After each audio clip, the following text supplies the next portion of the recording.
are so excited to be in Bangkok, Thailand, and even more excited to be able to share our time here with you. So let's begin with our taxi ride from the airport to the Airbnb. We got a taxi from the cab stand at the airport, knowing that cabs in Thailand are notorious for overcharging, but the Grab pickup area was super packed and the wait time was really long. So we confirmed to him that he would use the meter and climbed into the taxi. However, 10 minutes into the ride, he waved a rate sheet at us, telling us that it would be 1,000 baht flat rate to the area our condo was located in.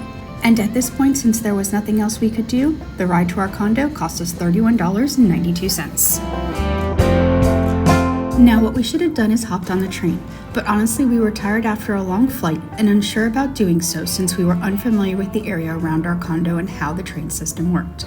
So learn from our mistake and just take the train, because as we quickly learned, the entire system is super easy to use and the stations have both elevators and escalators, so traveling with luggage is a breeze. This metro map shows where our condo is in relation to the airport and the central area of Bangkok. So we could have reached our condo a few different ways by train, and all of them would have been cheaper than the cab ride.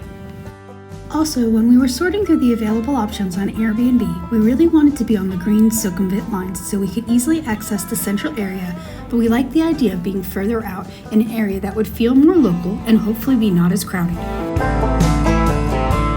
And honestly, we feel we got both of these staying at this Ideo property. It is a quick 3-minute walk from the Bang Na station and a 6-minute walk to the Bering station.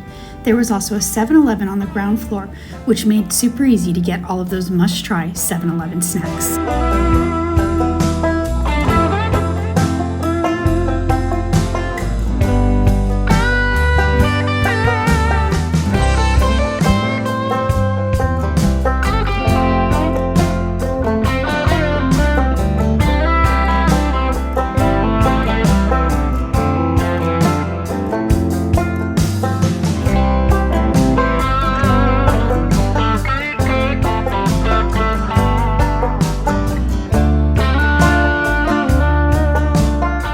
The condo grounds and common areas were really well maintained, and the building had a lot of security features, including keycard access, cameras, and on-site security guards.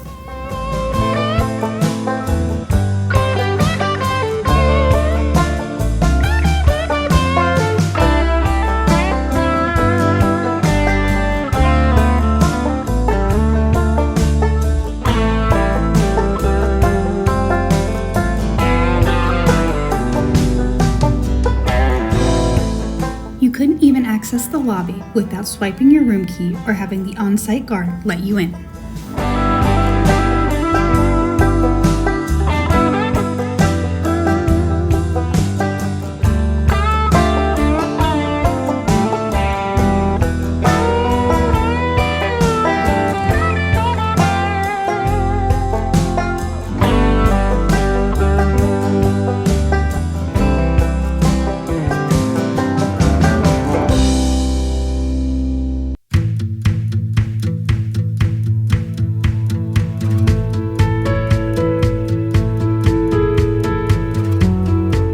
Heading towards the back of the lobby and that elevator bank, but veering to the right, we enter the mailbox room.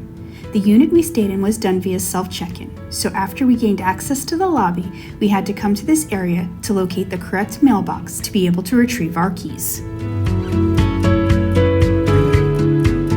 In this area, you'll find the first of a few common areas you can use if you're a digital nomad or want a more formal working space. And as an added bonus, the condo provides Wi-Fi to these areas.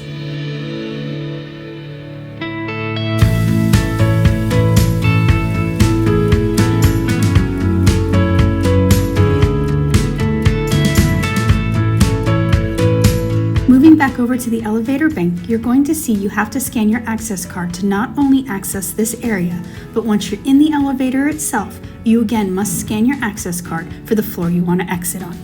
I hopped off the elevator at the 5th floor, and this is where you're going to find the condo's laundry room, pool, gym, and another lounge. The laundry room is bright, clean, and has 6 sets of units for residents to use in case your condo doesn't have a washer or dryer, or the items you need to wash are too bulky for the one in your unit.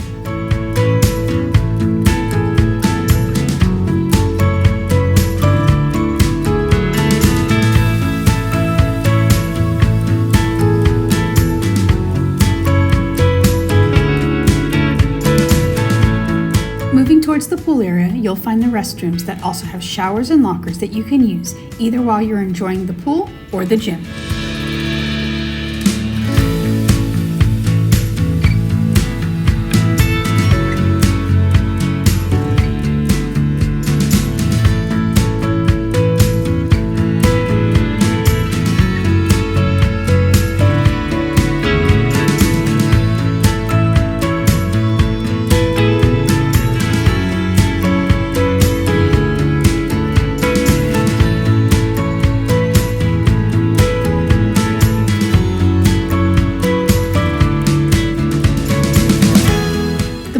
This condo was really pretty, super relaxing, and hardly ever busy.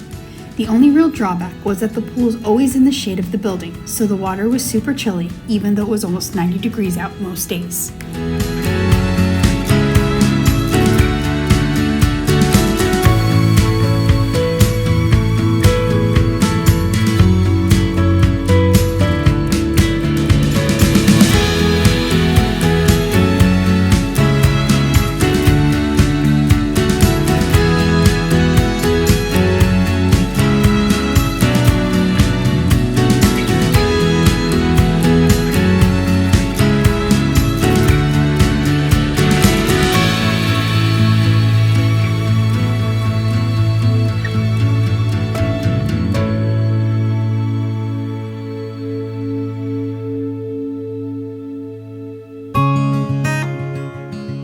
And for those of you who like to hit the gym, there's no need to find a local one because the in-house one provides everything you'll need to get a great workout in.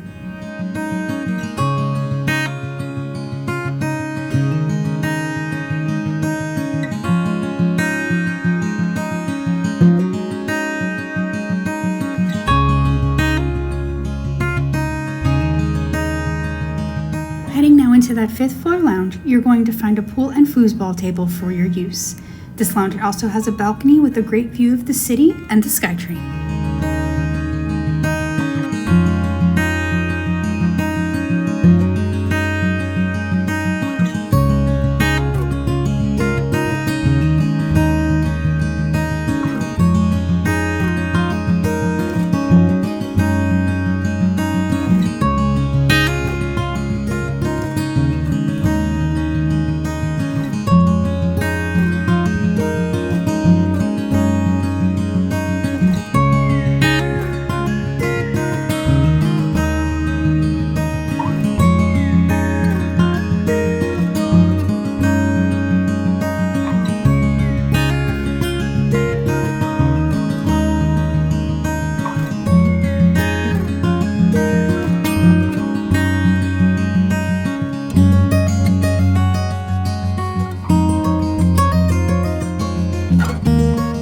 On the 24th floor, we find another outdoor space.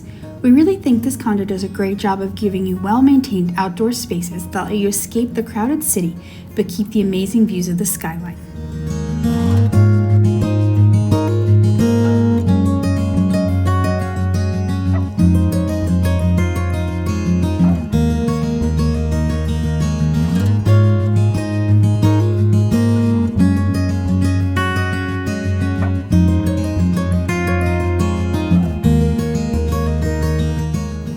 On the 30th floor, we find the last of the common areas for resident use.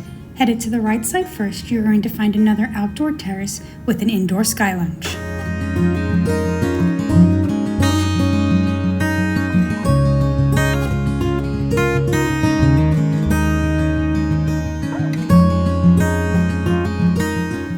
The views from this 30th floor terrace are by far the best, offering you a great place to watch a beautiful sunset each night.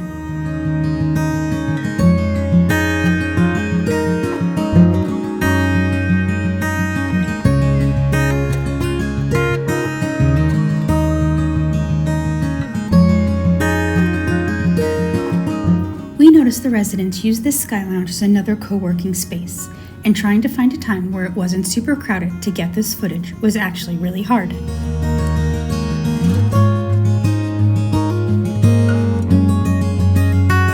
Passing back through the elevator bank out onto the left side of the 30th floor, we come to another sky terrace area. And for those of you wondering, that building you can see there is actually not part of the Eastgate complex. It's a separate Ideo property located right next door.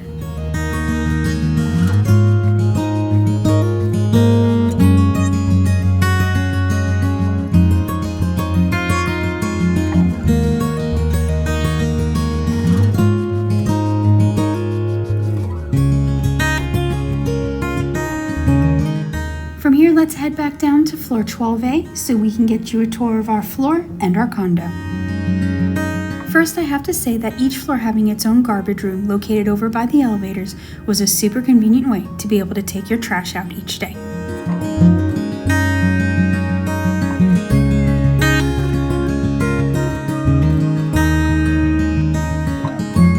Also, using the same key card to access not only all of the common areas but also your room was another super convenient feature this condo offered. Moving into the living space, we found it compact yet very comfortable. It also had everything we would need for our 28-day stay. The kitchen itself had all the basic necessities, and the Wi-Fi was super fast and reliable.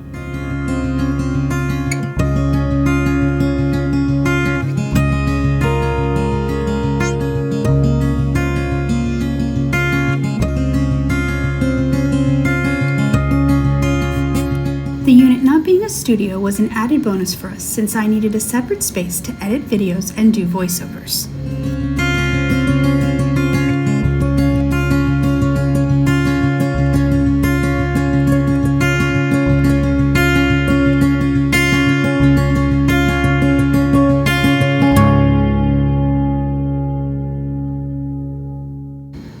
Our balcony overlooked the pool and the Bang Na train station, and also had a clothing rack for you to dry your wet bathing suits and towels.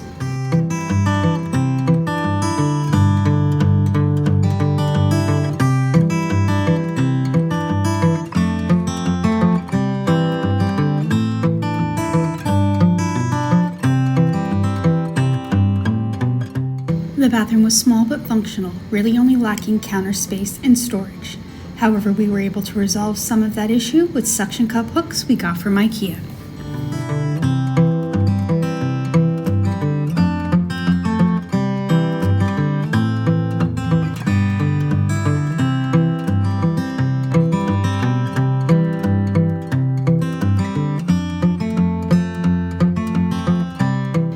I found that the bedroom having its own AC unit was a really great feature since I go to sleep long before Steve does, and I was able to close the door and still be comfortable.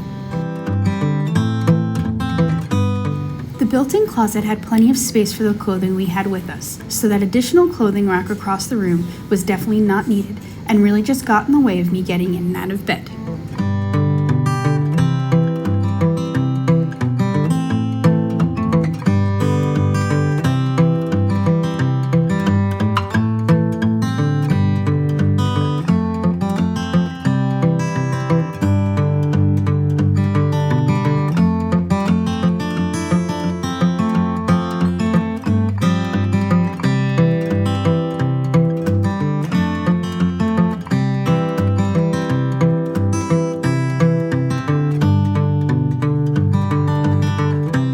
The view from our bedroom window matched the view from our balcony, although we kept this window closed to help keep the bedroom cool during the day when we weren't running that second air conditioning.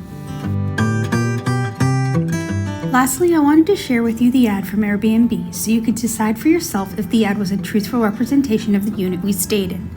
I feel like sometimes on Airbnb, you wonder if what you're getting is really going to match up with what they showed you, and in this case, we felt it did. But we would love to hear what you think down below in the comments.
here's the receipt showing you the cost breakdown for what we paid for this unit for 30 days, which also included all of the unit's utilities. It's also important to note that you cannot legally rent a condo unit in Bangkok for less than 28 days, and you will find notices posted in the condo buildings to this effect. So please make sure you're following this guideline no matter what platform you're renting through. So what did you think about this condo? Would it be enough space for you? Do you think the condo and its amenities that it offers are worth the cost? Let us know in the comments below, and make sure to stay tuned, as in our next video I'm going to show you around the Bang Not area so you can see exactly what this area has to offer.